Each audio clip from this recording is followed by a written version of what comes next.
નમો હરિયંતાણમ, નમો સિદ્ધાણમ, નમો આયર્યાણમ, નમો વજ્જાયાણમ, નમો લોહે સૌસાવણમ, એસો પંચ નમુકારો સર્વ પાપ પણાસણો, મંગલાણમ ચ સભ્ય સિંહડમમ વૈ મંગલમ, મંગલમ ભગવાન વીરો, મંગલમ ગૌતમ પ્રભુ, મંગલમ સુલભદ્રાદ્યા જૈન ધર્મ મંગલમ. પ્રવચનનો વિષય છે નવી સવાર નવો વિચાર. આજથી લગભગ 1100 વર્ષ પૂર્વે બનેલો અને આશરે 300 જેટલા નીતિસૂત્રોથી સુશોભિત એવો નીતિ વાક્યામૃત નામનો આ ગ્રંથ મન જેની ઉપર ચાલે છે, મનનો જે ખોરાક છે અથવા તો મનની ગાડીનું જે ઈંધણ છે, એવા વિચારોને કેમ સારા બનાવવા, વિચારોને કેમ સમૃદ્ધ બનાવવા, વિચારોને કેવી રીતે વિશિષ્ટ અને વિશુદ્ધ બનાવવા, એની એક સરસ મજાની વાતો અલગ સૂત્રો દ્વારા આપણને બતાવતા રહે છે. છેલ્લા કેટલા દિવસોથી આપણે 42મા નંબરના સૂત્રો ઉપર વિવેચના કરી રહેલા છીએ. આ એટલું બધું ગંભીર, એટલું બધું જરૂરી, એટલું બધું અસરકારક અને એટલું બધું વર્તમાન સમયની અંદરમાં એકદમ સુટેબલ આ વાક્ય છે કે અર્થ સંબંધ સહવાસસ્ય ન અકલવો ભવતી. અર્થનો સંબંધ એટલે પૈસાનો સંબંધ, પૈસાનો કોઈ પણ સંબંધ, વેપારમાં હોય, નોકરીમાં હોય, પેમેન્ટ આપી હોય, પેમેન્ટ બાકી હોય, લોન લીધી હોય, લોન બાકી હોય, આવા પૈસા માટેના જે પણ સંબંધો છે અને બીજા નંબરની અંદરમાં સહવાસ સંબંધ સાથે રહેવાનું, આ કલહથી મુક્ત નથી હોતા. પૈસા માટેની આપણે વાતને બહુ વિસ્તારથી જોઈ લીધી અને પૈસા એવી ચીજ છે કે એના માટે તમે જેટલું કહો એટલું ઓછું પડવાનું. કારણ કે દિવસ રાત અર્થવ્યવસ્થા બદલાતી ચાલી, ઇકોનોમી બદલાતી ચાલી, બિઝનેસ નવા આવતા ગયા. ક્યાં હવે જૂના સમયની અંદરમાં આવા બધા બિઝનેસો હતા, આઈઆઈટી, આવી જોબ કરવાની, મલ્ટીનેશનલ કંપનીમાં જોબ કરવાની, કેવી સરસ મજાની સરળ લાઈફ હતી. છોકરો ગુરુકુલની અંદરમાં કામનું અને જરૂરી ભણી લેતા હતા, જે જિંદગી જીવવા માટે કામનું હતું. એવા બધા લક્ષણ શાસ્ત્રો, પછી જિંદગી જીવવા માટેની વ્યવહારની વાતો, આ બધું શીખી લઈ અને પછી દીકરો પોતાના પિતાજીના ધંધા ઉપર બેસી જતો હતો. આ રાજા ઋષભે બનાવેલી આખી આર્ય સંસ્કૃતિની પરંપરા હતી અને એની અંદરમાં લોકો કમાતા હતા. આજના તારીખની અંદરમાં લોકો મંદિર નથી બનાવી શકતા, એવા મંદિરો જૂના સમયની અંદરમાં એક વ્યક્તિ બનાવતા હતા. આજની તારીખની અંદરમાં જે લોકો સંઘ ન કાઢી શકે એવા કરોડો માનવોના, 5 કરોડ માનવોના સંઘ, શરીફાની સંઘ કાઢ્યા છે વિક્રમાદિત્ય અને એની પહેલાના શ્રેષ્ઠીઓએ, રાજાઓએ અને નરપુંગવોએ. શું લોકો એમને સંઘ કાઢતા હશે? કમાતા તો હશે, બિઝનેસ હશે એ સમયની અંદરમાં. અત્યારના સમયની અંદરમાં જોબ કરવા માટે જાય મલ્ટીનેશનલ કંપનીની અંદરમાં, ઠીક છે કદાચ તગડું પેકેજ હોય, પણ કેટલા વર્ષ સુધી? અમુક ઉંમર થશે, નવા એમ્પ્લોય આવશે એટલે આ વ્યક્તિને કાઢી મૂકવાનો, આ વ્યક્તિને છૂટો કરી લેવાનો. પછી એ વ્યક્તિ શું કરશે? આવા મલ્ટીનેશનલ કંપનીમાં જોબ કરનારા અને પછી જોબ છૂટી ગઈ છે એવા આજે કેટલા યુવકો રખડે છે, રડે છે, તરફડે છે, જેને નોકરી નથી મળતી અને પરિવારને લોન ઉપર આખો રાખ્યો છે, ઘર લોન ઉપર, કાર લોન ઉપર. એટલે આખી અર્થવ્યવસ્થા બદલાઈ ગઈ, આખી ઇકોનોમી બદલાઈ ગઈ અને એની સાથે સાથે ઘણું બધું બદલાતું ચાલ્યું. એટલે નવી ઇકોનોમીના નવા પ્રશ્નો આવ્યા, નવા સવાલો આવ્યા, એની સામે નવી સમસ્યાઓ આવી, નવી ઉલઝનો આવી, નવી અડચણો આવી, નવી મૂંઝવણો આવી અને આ બધાની અંદરમાં માનવ સમાજ અત્યારે પીસાતો દેખાય છે. હવે આપણે વાત પૂરી કરવી છે સહવાસની. કારણ કે આજે બેસતા મહિનાનો દિવસ, વૈશાખ સુદ એકમ અને બીજ આજે ભેગા છે, બેસતા મહિનાનો દિવસ છે. પરમ દિવસે તિથિ આવવાની છે વૈશાખ સુદ ત્રીજ, અખા ત્રીજ, જેને અખંડ ત્રીજ કહેવાય. અને એ દિવસનો એક અદ્ભુત મહિમા છે. એ દિવસનો પણ એક અદ્ભુત અનુપમ એની ગાથા છે, એની ગૌરવ ગાથા છે, એની એક મંગલ ગાથા છે. એ વાત આપણે વૈશાખ સુદ ત્રીજના પ્રવચનની અંદરમાં જોવાની છે. એટલે આજે આ ચેપ્ટરને આપણે પરિપૂર્ણ કરવું છે કે સંબંધોને, સહવાસને જો કલહ મુક્ત રાખવો હોય તો બહુ પાયાની કન્ડિશન બધાને પાળવી પડે એવી છે. આ કોઈ પણ દેશનો કોઈ પણ માનવ કોઈ પણ સંબંધોની અંદરમાં આ 4 કન્ડિશન પારશે, અપનાવશે, એપ્લાય કરશે, એના સંબંધો લગભગ એટલે 99% એના સંબંધો કલહ મુક્ત રહેવાના. પહેલા નંબરની અંદરમાં અપેક્ષા મુક્ત બનવું પડશે સંબંધોમાં. મેં સંબંધ કોકની સાથે બાંધ્યો એટલે સંબંધની સાથે જન્મ લેતી જે અપેક્ષા છે એની ઉપર મારે કંટ્રોલ કરવા. હવે એને મારા માટે આટલું કરવું જોઈએ, એને મારી સામે હસવું જોઈએ, એને મને એક ફોન કરવો જોઈએ, એને મને આટલા સમાચાર આપવા જોઈએ, એને મારી સાથે આટલી વાતચીત કરવી જોઈએ, એને મારી સાથે આટલો વ્યવહાર રાખવો જોઈએ. મેં એના ઘરની અંદરમાં મીઠાઈનું બોક્સ મોકલ્યું તો એને પણ મારા ઘરમાં મીઠાઈનું બોક્સ મોકલવું જોઈએ. આવી બધી જે અપેક્ષાઓ છે, વ્યવહાર કરો, અપેક્ષા મુક્ત રાખો. તમારે પ્રેમ હતો, તમે કરી દીધો, હવે અપેક્ષા રાખવા જશો, અપેક્ષા પૂરી નહીં થાય, સામેની વ્યક્તિને એટલો વ્યવહાર નથી આવડતો, એટલી સમજણ નથી. અને સાચું કહું, વર્તમાન સમયની અંદરમાં ઓક્સફર્ડ યુનિવર્સિટીમાં ભણેલા હોય કે સારામાં સારી યુનિવર્સિટીમાં ભણેલા હોય કે પછી દુનિયાની કોઈ પણ યુનિવર્સિટીમાં ભણીને આવેલા દીકરા દીકરીઓ વ્યવહાર શૂન્ય છે. કોઈ કહેતા કોઈ વ્યવહાર એને આવડતો નથી. ઘરની અંદરમાં વર્ષી તપ કરનારી મમ્મી હોય અને એ રસોઈ બનાવતી હોય તો દીકરો મમ્મીને થેન્ક યુ પણ કહેવા ન જાય. મમ્મી કંઈક કામ છે, કંઈ જરૂરિયાત છે, મા તને વર્ષી તપ છે, તું વર્ષી તપમાં છઠની અંદરમાં અમારા માટેનું ટિફિન બનાવે, રસોઈ વગેરે બનાવે, અથવા તો પત્નીએ બનાવ્યું, બહેને બનાવ્યું, ઘરની અંદરમાં કોઈ પણ સ્ત્રી તત્વએ બનાવ્યું, એની પ્રશંસા કરવાની, એને 2 શબ્દ કહેવાના, એના 2 શબ્દોના વખાણ વગેરે કરવાના, અથવા તો બીજો પણ વ્યવહાર. આ લગભગ હવે વ્યવહાર શૂન્ય યુવા પેઢી આવી છે, કોઈ જ ખબર નથી એને. એટલે હવે એવા સમયની અંદરમાં આપણે અપેક્ષા રાખીએ કે મેં એને આટલા માટે કર્યું, તેને મારું આટલું કરવું જોઈએ. હું તમને કહું, મેં એવા યુવકો જોયા છે કે જે લોકોને જિંદગીમાં બહુ મોટી સમસ્યામાંથી બહાર કાઢ્યા, બહુ મોટી મૂંઝવણમાંથી બહાર કાઢ્યા, બહુ મોટી સમસ્યા લઈને મારી પાસે આવેલા અને મેં એ લોકોને મૂંઝવણમાંથી બહાર કાઢ્યા. જતી વખતે થેન્ક યુ, મથેર વંદામી, ત્રિકાલ વંદના કે ગુરુદેવ સાતામાં રહેજો, આપે બહુ ઉપકાર કર્યો, આવું એને બોલતા પણ નથી આવડતું. એટલે ભાવ નથી એવું નથી, પણ એને આવડત જ નથી.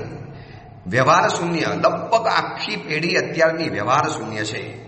ઘરમાં મમ્મીને તપસ્યા ચાલુ હશે તો એમાં પૂછવાનું હોય, એમાં શું પૂછવાનું? સારું જ છે ને, દેખાય જ છે ને, બસ. અને કદાચ પૂછશે ને તો ભાવવિહીન સપાટ છે ને, ભાવવાળી મમ્મી કોઈ કામકાજ જરા કહે છે, અરે ઘરની અંદરમાં તપસ્યા ચાલે છે, ઘરમાં તમારા માટે આટલું બધું કરે છે, તો એના માટે 2 શબ્દ બોલવાના. લગભગ યુવા પેઢીને આ નથી આવડતું. હવે તમે એની સામે અપેક્ષા રાખવા જશો, દુઃખી આપણે થવાનો વારો આવશે, તમારે માથું કૂટવાનો વારો આવશે. કોની પાસેથી અપેક્ષા રાખો? જેને લાગણી નથી, પ્રેમ નથી, સંબંધ નથી, જે વ્યક્તિની અંદરમાંથી કોઈ ફિલિંગ્સ નથી, કોઈ સંવેદના નથી, અંદરમાંથી કોઈ ઝંકાર નથી, અંદરમાંથી કોઈ સંવેદનાની ઉર્મિત નથી જાગતી, અને એવી વ્યક્તિ પાસેથી તમે અપેક્ષા રાખશો કે એને મને ફોન કરવો જોઈએ, મને આમ કરવું જોઈએ. હું તમને એક બીજી ગંભીર વાત બતાવું. એટલી ગંભીર આ વાત છે કે જ્યાં ચાતુર્માસ કરું છું ત્યાંના ટ્રસ્ટીઓને હું આ વાત સમજાવું છું. કદાચ આ મારું પ્રવચન કોઈ ટ્રસ્ટીઓ સાંભળતા હોય, કોઈ સંઘના આગેવાનો સાંભળતા હોય, અથવા તો તમારા પરિચયની અંદરમાં કોઈ આગેવાન વ્યક્તિઓ હોય તો એનું આટલું કટિંગ કરીને એને મોકલજો. અપેક્ષા મુક્ત છે ને, અમે સાધુ જીવનમાં જો અપેક્ષા રાખીને ફરીએ તો આજે સાધુ સમાજનું એક કામ નહીં કરી શકે. ન સાધુ શિબિર કરી શકે, ન પ્રવચન કરી શકે, ન વિહાર કરી શકે, ન ગોચી પાણી જઈ શકે, ન મંગલિક સંભળાવી શકે, ન તમને વાસ્કેટ નાખી શકે. કારણ કે સાધુની તમને બધી જરૂરિયાત પડે અને જેવું કામ પત્યું એટલે સાધુ સૌથી પહેલો ભૂલાઈ જવાનું.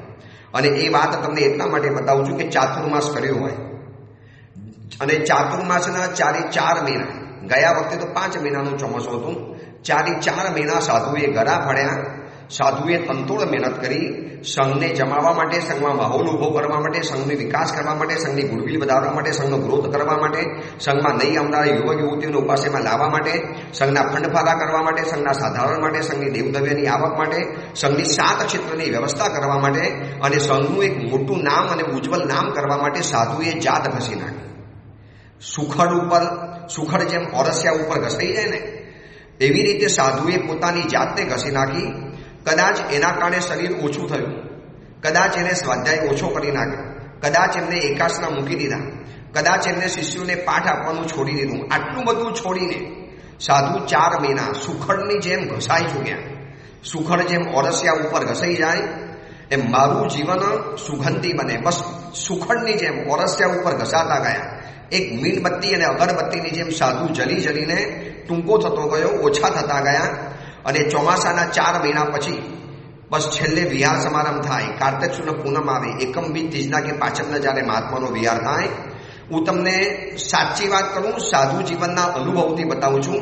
એકાનબે કોઈ વ્યક્તિગત સંઘોને છોડી દો, કોઈ એકાનબે વિવેકી ટ્રસ્ટીઓને છોડી દો, બાકી 90% તમે કોઈ પણ મહાત્માને પૂછો, 90% શ્રી સંઘના આગેવાનો ચોમાસા પછી ચોમાસાની અંદરમાં ધોધમાર ઉપકારોની હેલી વરસાવીને જનારા સમણ સમણી ભગવંતોને એક ફોન કરીને પૂછશે પણ નહીં, સાહેબ છાતામાં છો, સાહેબ અત્યારે ક્યાં વિચરો છો, સાહેબ ઉનાળાના દિવસો છે, કોઈ જરૂરિયાત, સાહેબ આપને વિહાર કરવો છો, કોઈ માણસના પગારની જરૂરિયાત, સાહેબ અમારા ત્યાં આપે આટલું ચોમાસું કર્યું, અમારા સંઘની અંદરમાં પૈસાની રેલમ છેલ કરાવી દીધી, સાહેબ અમારા સંઘનું એક માત્ર નામ બની ગયું, આજે અમારા સંઘમાં ચોમાસા કરવા માટે સાધુઓના હવે લિસ્ટ આવવા મળ્યા, અમારા સંઘની આપે ઓળખાણ કરાવી આપી, અમારા સંઘની પહેચાન ઊભી થઈ ગઈ, અમારા સંઘનું એક નામ ઊભું થઈ ગયું, સંઘની ગુડવિલ ઊભી થઈ ગઈ. ગુરુદેવ, આપની કૃપાએ, આપના પસાએ, આપની મહેનતના પ્રતાપે અમે આપના પસીના જોયા છે, અમે આપના ગળાની નસો ફૂલેલી જોઈ છે, અમે આપને છાતીના પાટિયા બેસી જાય એટલા ઘાટા પાડી અને આપે હજારોની મહેનતીને સંબોધતા જોઈ છે. ગુરુદેવ, આપે યુવક યુવતીઓ માટે કામ કર્યા છે, લોકોને ઉપાસેમાં આવતા કર્યા છે. અમારા સંઘની અંદરમાં આ સુધીની અંદરમાં શુષ્ક વાતાવરણ હતું. હવે સાહેબ ધીરે ધીરે સંઘ વિકાસના પંથે પડેલો છે. માત્ર ને માત્ર આપની કૃપાના કારણે સાહેબ કોઈ કામકાજ બતાવો છો, કોઈ જરૂરિયાત, અઠવાડિયે, 15 દિવસે, મહિને એકાદ ટ્રસ્ટીના કે ફોન જો અગર આવતા હોય, હું તમને કહું, આવા તમે કોઈ પણ મહાત્માને પૂછો, મહાત્મા કહેશે કે બહુ જૂજ એટલે બહુ ઓછામાં ઓછા. કેમ? ફરજ નથી એમની? દીકરીના લગ્ન કરાવ્યા તો જમાઈને 4 ફોન કરશે, વેપારીને ગ્રાહકની જરૂરિયાત છે તો 4 ફોન કરશે, માલ મંગાવવો છે તો ડિલિવરી માટે 4 ફોન કરશે, દીકરીના સારા ઘરે લગ્ન કરાવવા છે તો એ પરિવારની શોધખોળ કરવા માટે 4 ફોન કરશે. નથી આવડત એવું તો નથી, જ્યાં પોતાનું કામ પડે ત્યાં બધું જ કરતા હોય છે. સમજી રાખજો, આ ફરિયાદના સૂરમાં નથી કહેતો, આ એક વાસ્તવિકતાને હું તમને દર્શન કરાવું છું કે અપેક્ષા મુક્ત સાધુ ભગવાન છે. માટે સાધુને કોઈ દાડો સંઘમાં કોઈ ઝઘડા જ નથી કરવાના. શેના માટે? મારું મન મને કે જો પદ્મબોધિ મહારાજ, તમે આટલા બધા પ્રવચનો આપ્યા, તમે આટલી બધી સંઘની ગુડવિલ વધારી, તમે આટલા બધા હજારો આમિલ કરાવી આપ્યા, એ સંઘને તમે વેલમ છેલ કરાવી આપી, સંઘને તમે પૈસાથી સમૃદ્ધ બનાવી આપ્યો, સંઘના બધા ખાતા તરતાને કરી આપ્યા, તમે બધા જ ખાતામાં પૈસા કરી આપ્યા. હવે કોઈનો ફોન આવે છે ત્યારે હું મારા મનને કહી દઉં, ચૂપ, હૃદયથી કામ કરનારો માણસ શું મનથી કામ નથી કરતો? પરમાત્માએ કીધું છે સાધુ છો અને સમાજને તમારે આગળ વધારવાનું, જૈન સંઘને દિશાદર્શન કરવાનું, જૈન સંઘને માર્ગદર્શન કરવાનું અને કરતા જ રહેવાનું. અમારા સાધુનું આ જ કામ છે. એમાં આટલી બધી અપેક્ષા શેના માટે રાખવાની? અને સાધુ જો અપેક્ષા રાખશે તો આવતીકાલે દુઃખી થવાનો વારો સાધુનો આવવાનો. આ તમને બહુ કરુણ વાસ્તવિકતા બતાવું છું, બહુ કરુણ વાસ્તવિકતા. ઘણી વખત તો એવું પિક્ચર જોયું છે, મળનારા મહાત્મા એકબીજાના અનુભવ શેર કરે, તારે દિલમાં એક આઘાત લાગે, દિલમાં એક દર્દ ઊભું થાય કે બસ આટલા જલ્દી ભૂલી ગયા ટ્રસ્ટીઓ. જ્યારે ચોમાસું લેવું હતું ત્યારે 4 મહિના પાછળ ફરતા હતા, 2 વખત આટા ફેરા કરતા હતા. જેવી ચોમાસાની જે બોલાઈ ગઈ એટલે વાત પૂરી થઈ ગઈ. હું તો મારા ચોમાસા નક્કી કરનારા સંઘોને કહું છું કે હવે તમે ચોમાસાની જે બોલાવી અને ચોમાસાનો પ્રવેશ ન કરું અને ચોમાસું પૂરું ન થાય ત્યાં સુધી હવે તમારી જવાબદારી છે કે દર અઠવાડિયે ફોન કરતા રહેવાનું કહી દઈએ છીએ. સાહેબ ભૂલી ગયા, યાદ ન આવ્યું, લગ્નમાં ગયા હતા, હમણાં ઘરમાં બીમારી હતી, ઘરમાં ફલાણું હતું. આ બધાના વચની અંદરમાં એના પોતાના બધા જ કામના ફોન થઈ ચૂકેલા છે. કોઈ ફરિયાદ નથી કરતો, પણ અપેક્ષા મુક્ત સાધુ છે, સાધ્વીજી ભગવાન છે. તો આજે જૈન સંઘની અંદરમાં રળિયામણું વાતાવરણ દેખાતું હોય છે. અગર સાધુ જો અપેક્ષા રાખશે ને, આટલા પ્રવચનના આટલા પૈસા આપી દેવાના, અમે આટલી બધી મહેનત કરી, અમે તમારા માટે અબજો રૂપિયા તમને કરાવી આપ્યા, કરોડો રૂપિયાના ફંડ કરાવી આપ્યા, તો અમારે આટલા 10%, 20% કે 5% તમારે એમને આપવા પડશે. નો એક્સપેક્ટેશન, કોઈ અપેક્ષા નહીં. તમને ખબર છે, ડિઝાયર અલગ છે અને એક્સપેક્ટેશન અલગ રહેલું છે. ડિઝાયર એટલે ઈચ્છા અને અપેક્ષા એટલે એક્સપેક્ટેશન, કે જેની અંદરમાં તમને કંઈક અપેક્ષા રહે. ભગવાન કહે છે અપેક્ષાથી સર્વથા મુક્ત બની જાઓ. પારકી આશા સદા નિરાશા, પરસ્પૃવા મહાદુકમ નિસ્પૃહત્વમ મહાસુખમ. જ્ઞાનસાર અષ્ટકની અંદરમાં મહોપાધ્યાય યશોવિજયજી સાહેબ કહે છે કે તમે બીજાની સ્પૃહા કરો છો એ તમારા માટે મહાદુઃખ છે, અને નિષ્પૃહત્વ મહાસુખમ, તમે બિલકુલ નિષ્પૃહ બની જાઓ. ન પાને કી ચિંતા ન खोने का डर। આ અપેક્ષા મુક્ત જિંદગી છે। મેં તો મારી ફરજ બજાવી દીધી, મેં તો મારું કામ બજાવી દીધું। હવે ઘરની અંદરમાં રહેલી એક માં છે અને માં એમ કે વિચારે તાવ આવ્યો। હમણાં એક મજાનું વાક્ય વાંચ્યું કે દીકરો માને પૂછે છે કે માં, અમને સ્કૂલનું વેકેશન પડી ગયું, પિતાજીને બિઝનેસનું વેકેશન આવી જાય દિવાળીની અંદરમાં, માં બહેનને કોલેજમાં વેકેશન આવ્યું, તો મમ્મી તારું વેકેશન ક્યાં? અને માં કહે છે કે બેટા મારું વેકેશન ક્યારે પણ ન હોય, કારણ કે હું તો એક માં છું ને। માને ક્યારે વેકેશન મળે? એને દિવાળીમાં પણ રસોઈ બનાવવાની, એને હોળીમાં પણ રસોઈ બનાવવાની, એને ચોમાસામાં પણ રસોઈ બનાવવાની, એને પર્વના તહેવારમાં પણ રસોઈ બનાવવાની, બીમાર પડે તો પણ બનાવવાની, માથું દુખે તો પણ બનાવવાની, તકલીફ હોય તો પણ બનાવવાની, પિયરમાંથી બીમારીના સમાચાર આવ્યા તો પણ કરાવવાની, એને માસક સમણ હોય, એને અઠ્ઠમ હોય, એને વર્ષિતમ હોય, એને છઠ હોય, એને તપસ્યા હોય તો પણ એને રસોઈ ઘરમાં કરવાની। માં છું, વેકેશન ન હોય બેટા। તો માં ક્યારે અપેક્ષા રાખે છે? પણ દીકરાની ફરજ ખરી કે નહીં કે એવી માની અનુમોદના કરે, માને અપ્રિશિએટ કરે, માને ધન્યવાદ આપે, માને થેન્ક્સ કહે, માના માટે સરસ મજાની સાડી લઈ આવે, પૂછે કે બેટા કેમ? માં તું 12 મહિના અમારા માટે કેટલું બધું કરે છે, માં તે જાતને ઘસી નાખે છે, તો માં અમે તમારા માટે આટલું ન કરી શકીએ? એવી રીતે પત્ની હોય, એવી રીતે બહેન હોય, એવી રીતે દાદી હોય, ઘરમાં જે પણ તમારા માટે કામ કરતા હોય, આપણો વ્યવહાર છે કે સામેની વ્યક્તિ અપેક્ષા કરે એની જ પહેલા આપણે એની અપેક્ષાને પૂરી કરી લેવાની। પણ અપેક્ષા મુક્ત બનવું પડશે। અમે સાધુઓ છીએ ને, બની ગયા છે અપેક્ષા મુક્ત। અગર જો ટ્રસ્ટીઓની આવી અપેક્ષા રાખીને ચાલી શકીએ ને, તમને સાચું કહું, ચોમાસું કરવાનું મન જ ન થાય, બિલકુલ મન ન થાય। ચોમાસું પ્રવેશ થઈ ગયા પછી પણ ઉપાસેમાં નથી દેખાતા, પેઢીઓમાં બેઠા હોય અને ઉપરથી મુનિમને મોકલી આપે, જાઓ સાહેબજીને કહી દો કે કંઈ કામ હોય તો અમને જણાવી દેજે। અને હું છે ને બીજા મહાત્માને કહી દઉં કે આપણે થોડા ખુમારીવાળા બનવાનું, કોઈ આપણે ટ્રસ્ટીઓની ચાપલુસી કરવાની કોઈ જરૂરિયાત નથી। શું જોઈએ છે આપણે ટ્રસ્ટીઓ પાસેથી, અને એ શું આપણને આપી શકવાનું હતું? ટ્રસ્ટી એટલો અમીર નથી કે આપણી ઈચ્છા પરિપૂર્ણ કરી શકે, અને આપણે એટલા ગરીબ નથી કે કોકની પાસે આપણે હાથ લંબાવવો પડે, ભીખ માગવી પડે, ખુમારીવાળા બની જવાનું। ઘણા મહાત્મા ફરિયાદ કરે, સાહેબ જુઓ 4 મહિના આટલું બધું સારામાં સારું કર્યું, ગળું ફાડી નાખ્યું, ગજા ઉપરાંત કામ કર્યું, મારી શક્તિ હેસિયત કરતાં પણ વધુ કામ કર્યું, અને સામે આ જોવા માટે મળે? એમને કહી દઉં મહારાજ આવું જ મળશે, અપેક્ષા મુક્ત બની જાઓ। શું પરમાત્માએ મજાની વાત બતાવી છે કે સહવાસને જો તમારે કલહ મુક્ત કરવો છે તો અપેક્ષા રાખવાની ભૂલ જીવનમાં નહીં કરતા। જે અપેક્ષા તમે રાખશો, સામેની વ્યક્તિને વ્યવહાર નથી આવડતો, એ વ્યવહાર શૂન્ય છે, લાગણી શૂન્ય છે, હૃદય શૂન્ય છે, સંવેદના શૂન્ય છે, એને કાંઈ ખબર નથી પડતી કે મારે આવું કરવું જોઈએ। 4 મહિનાના 120 દિવસના કલાક ગણી લો, આટલા કલાક એક મહાત્મા જ્યારે અમારા સંઘની અંદરમાં રહ્યા, હવે કાયમી સંબંધ ઊભો થઈ ગયો। સાહેબ ચિંતા નહીં કરતા, કોઈ પણ જગ્યાએ ક્યારે પણ કાંઈ પણ હોય, સાહેબ અમને ગમે ત્યારે યાદ કરજો। હું તમને કહું, મને એવા ટ્રસ્ટીઓ મળ્યા છે, સારામાં સારા ટ્રસ્ટીઓ। અમારા સુરતના સરેલાવાડીમાં મેં ચાતુર્માસ કર્યું, ત્યાંના પણ ટ્રસ્ટીઓ સારા, સુરત તિકમનગરમાં કર્યું, ભટારસી સંઘની અંદરમાં કર્યું। હા, એવા પણ મળ્યા છે વિચિત્ર ટ્રસ્ટીઓ કે જેને કોઈ કહેતા કોઈ લેવા દેવા ન હોય, પણ એવા સારા પણ ટ્રસ્ટીઓ મળ્યા છે કે જે ગમે તારે કહી રાખે। મુંબઈની અંદરમાં સાયમ શ્રી સંઘ છે, અને આ શ્રી સંઘના આગેવાનો લગભગ 15 દિવસે કે મહિને કે 2 મહિને એકાદ વખત પૂછી દે, ગુરુદેવ ક્યાં બિરાજમાન છો? સાતામાં છો? વિહાર સરસ ચાલે છે? કોઈ સેવાનો લાભ આપજો, સેવાનો મોકો આપજો, ગુરુદેવ સેવાની તક આપજો। આપે અમારા શ્રી સંઘને બહુ આગળ વધાર્યો છે, આપે અમારા શ્રી સંઘને જબરજસ્ત ગુડવિલ અપાવડાવી છે, ગુરુદેવ બસ આટલું કામ આપજો।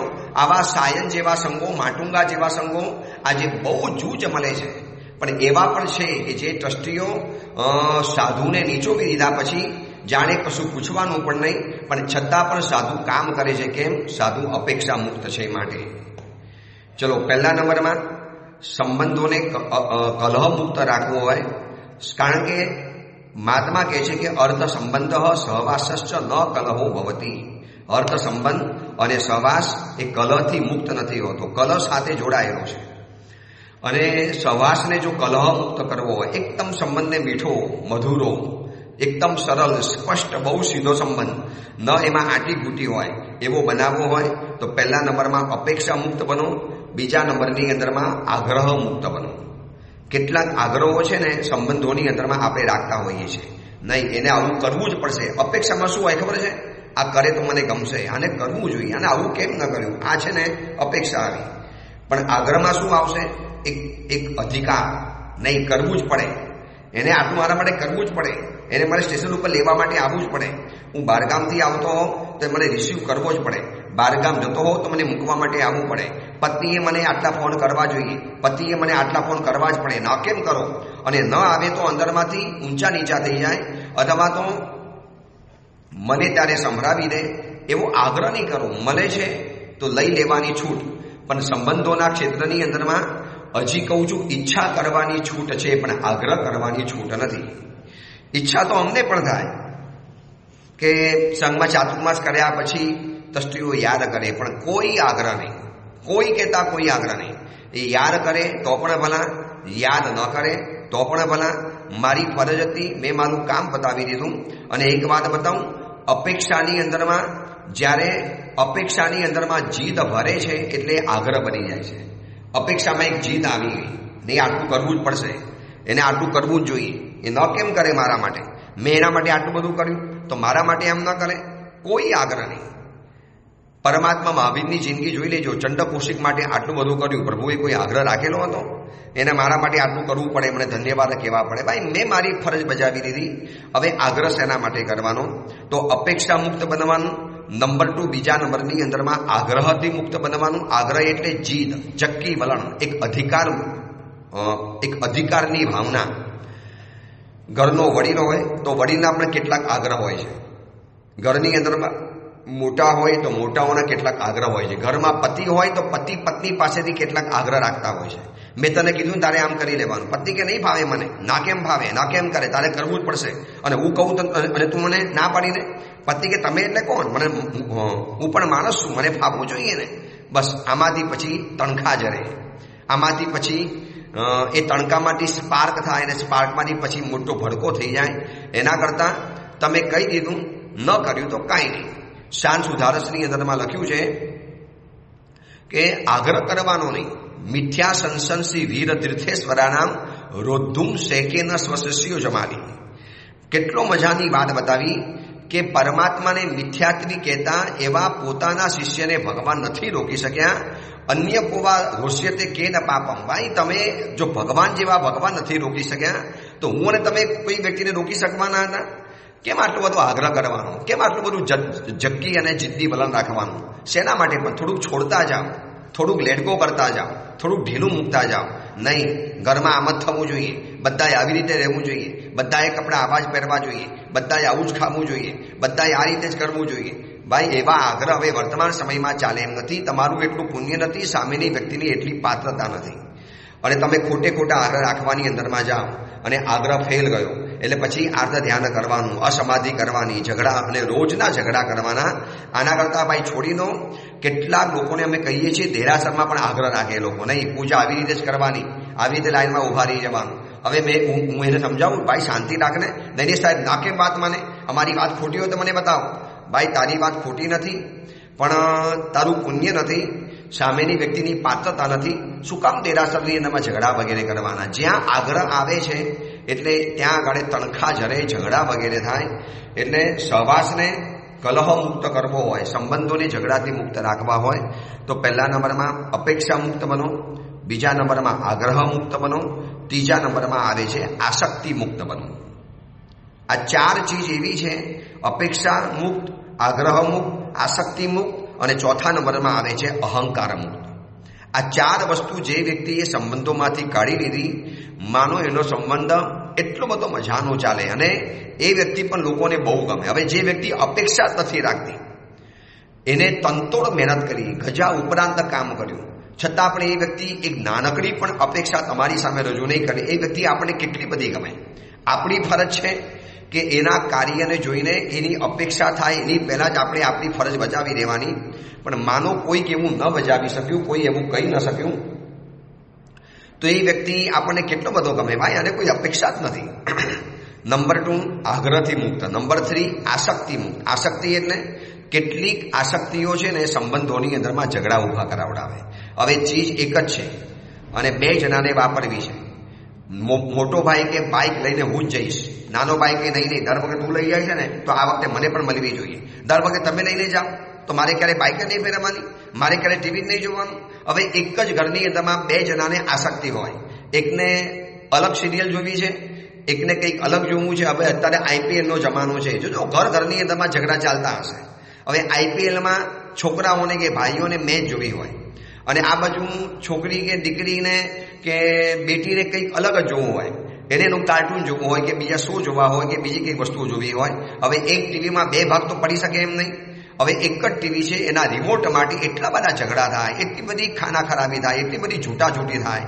પછી દીકરો રિસાઈ જાય, પગ પછાડે, રોવા માંડે, દીકરીની રૂમમાં ચાલી જાય, પછી બારણું બંધ કરી દે. માતા આને સમજાવે કે આને સમજાવે. કેમ આવું થાય છે? આસક્તિ છે માટે. છોડી દો, વિરક્તિ લઈ આવો, કાંઈ નહીં. હવે જોવા મળ્યું તો ઠીક છે, ન મળ્યું તો કાંઈ નહીં. આવી આસક્તિ નથી કરી શક્યા અને એના કારણે એટલા મોટા યુદ્ધો સર્જાયા છે.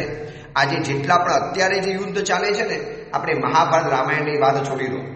પ્રભુ મહાવીરના સમયની અંદરમાં 1,80,00,000 માણસો એક નાનકડી આસક્તિના કારણે ખતમ થઈ ગયા. શું આસક્તિ હતી? કપડાની આસક્તિ, સેચનક હાથીની આસક્તિ અને સરસ મજાના હારની આસક્તિ. કોણિક રાજાની પત્ની પદ્માવતીને આ આગ્રહ ઉત્પન્ન થયો. આગ્રહમાંથી આસક્તિ આવી અને હલ્લ વિહલ્લ એ માગ્યું અને એ લોકોએ ન આપ્યું. તમે માની શકો છો, એક હાથી માટે, એક વસ્ત્ર યુગલ માટે અને એક હાર માટે, વિશિષ્ટ દેવતાઈ હાર માટે 1,80,00,000 વ્યક્તિ યુદ્ધની અંદરમાં ખતમ થઈ ગયા. રામાયણ અને મહાભારત શું છે? મહાભારત એક જમીનની આસક્તિ, ટુકડાની આસક્તિ. શ્રી કૃષ્ણ ભગવાને કીધું દુર્યોધનને કે 5 પાંડવોને હું સમજાવી દઈશ, એક નાનકડો જમીનનો ટુકડો આપી દે, એ લોકોને 5 ગામ આપી દે, 5 શહેર આપી દે. બિલકુલ નહીં. 100 અડી જેટલી પણ જગ્યા નહીં મળે. જોઈએ તો આવી જવાનું યુદ્ધના મેદાનની અંદરમાં.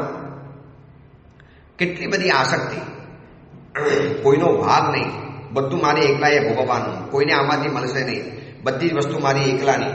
આ બધા તો જૂના યુદ્ધો થયા. અત્યારે પણ જોઈ લો, હમાસનું યુદ્ધ, આ બાજુ યુક્રેન અને એનું યુદ્ધ ચાલે. વળી પાછા ઈરાન અંદરમાંથી જોડાવાના છે. લોકો કહે છે કે વિશ્વ યુદ્ધના ભણકારા વાગવાના. શું છે આ? જમીનની આસક્તિ.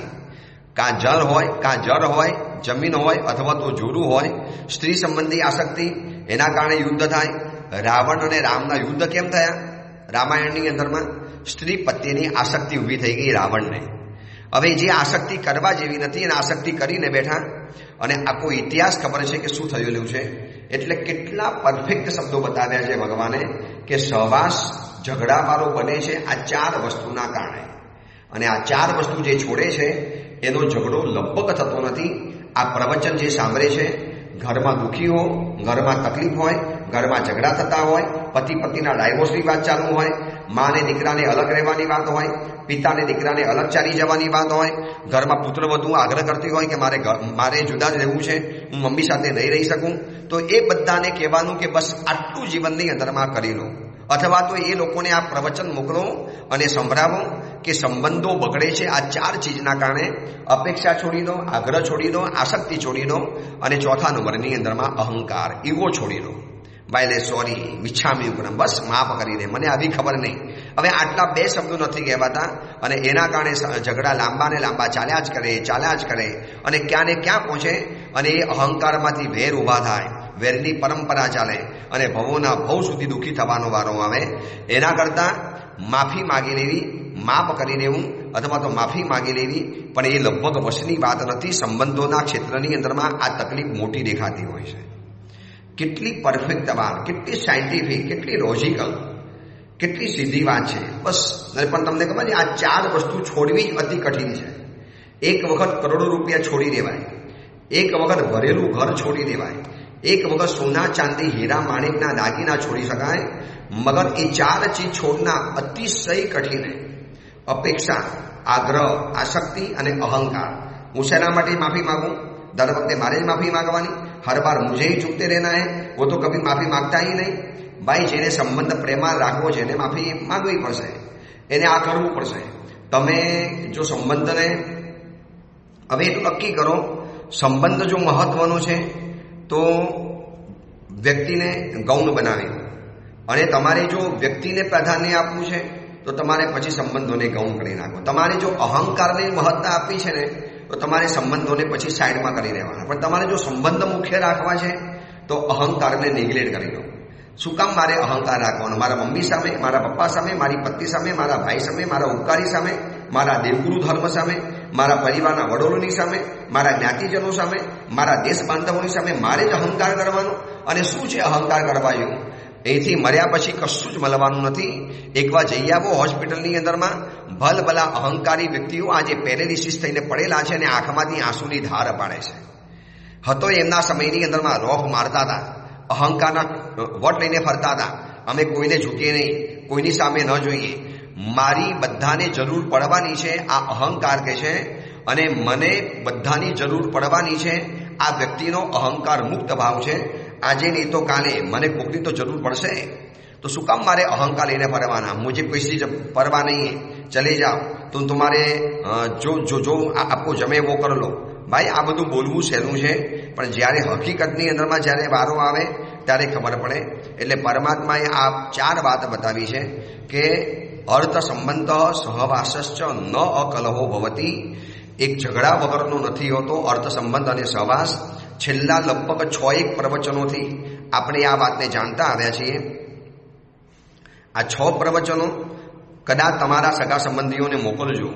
પૈસાના ઝઘડા જ્યાં ચાલતા હોય અથવા તો જ્યાં સહવાસ બાબતના ઝઘડા ચાલતા હોય એ વ્યક્તિને કહેજો કે દોસ્ત કોઈ પણ નહીં, પણ આ 6 પ્રવચનો સાંભળી લે. કદાચ એને નવી દિશા મળી જશે, સંબંધો વરી પાછા મધુર બની જશે. ડાયવોર્સ લેવા તૈયાર થયેલા પતિ પત્ની વરી પાછું કોમ્પ્રોમાઇઝ કરી અને સાથે રહેવા તૈયાર થઈ જશે. અલગ રહેવા માટે તૈયાર થઈ ગયેલી પુત્રવધુ કે દીકરો કદાચ માતા પિતાના ઉપકારોને સમજી અને વરી પર સાથે રહી જશે. અથવા તો વર્ષોથી ફસાઈ ગયેલું પેમેન્ટ અને એના કારણે થતું આર્ત ધ્યાન, એમાંથી માણસ મુક્ત બની જશે. પૈસા અહીંયા રહી જવાના અને આર્ત ધ્યાનથી ઊભા થયેલા કર્મો આપણી જિંદગીમાં સાથે ને સાથે ફોલો કરતા જવાના. એટલે કેટલી બધી માર્મિક સૂત્ર છે કે જેની ઉપર આપણે 6 દિવસ વિવેચના કરીએ તો પણ ઓછું પડે. કે અર્થ સંબંધ સહવાસશ્ચ ન અકલહો ભવતી. કેટલી મોટિવેટ કરી દીધી કે આ 2 ચીજ ઝઘડાનું મૂળ છે. હવે એ ચીજ જરૂર તો પડશે જ, રાખવી તો પડશે. સંસારમાં રહો છો એટલે પૈસા અને સંબંધો સિવાય ચાલશે નહીં. સંપત્તિ અને સંબંધી આ બંનેની તો જરૂર પડવાની સંસારમાં. હવે એની સાથે કેમ મેનેજ કરવું, કેમ પેશ આવવું, એની સાથે કેવી રીતે બિહેવિયર કરવું, કેવી રીતે એની એ પૈસાનો ઉપયોગ પણ કરવો અને ઝઘડો નહીં થવા દેવો, સંબંધો બાંધવા અને ઝઘડો ન થવા દેવો. બસ આ કલા જો શીખવી હોય તો આટલી વાત જીવનની અંદરમાં અપનાવી લેવી પડશે. આ 6 પ્રવચન વારંવાર કહું છું કે તમારા સંબંધીઓ, મિત્રો, તમારા પરિવારજનો જે જ્યાં રહેતા હોય એને કહો આ 6 પ્રવચનો સાંભળી લો. બસ આ 6 પ્રવચનો સાંભળશો તો કદાચ એના જીવનમાં ઘણો બદલાવ આવશે. 77, 78, 79, 80, 81 અને 82 આ પ્રવચન નંબર નીચે લખેલા છે, પ્રવચનની નીચે લખેલા જ આવે છે. એ મોકલજો. ખાસ લોકોના મનની એક બહુ મજાની શાંતિ મળશે અને તમે એમાં નિમિત્ત બની શકશો. એ અંગેની બીજી વિશેષ વાત આપણે આગળ ઉપર કરીશું. કારણ કે આવતીકાલે વૈશાખ સુદ ત્રીજનો દિવસ, આદિનાથ દાદાને વર્ષિત આપના પારણાનો દિવસ, હજારો લોકોને વર્ષિત આપના પારણાનો દિવસ. તો એ આદિનાથ ભગવાનનું પારણું, એ સમયમાં બનેલી ઘટનાઓ, એ સમયમાં બનેલો ઇતિહાસ અને અખા ત્રીજનો મહિમા, એની મંગલ ગાથા, આ બધું જ આપણે જાણવું છે. તો એ અંગેની બીજી વિશેષ વાત આગળ ઉપર કરીશું. એ જ મંગલ કામના, મંગલ ભાવના. જેના આજ્ઞા વિરુદ્ધ કાંઈ પણ બોલાયું હોય તો મિચ્છામી દુક્કડમ.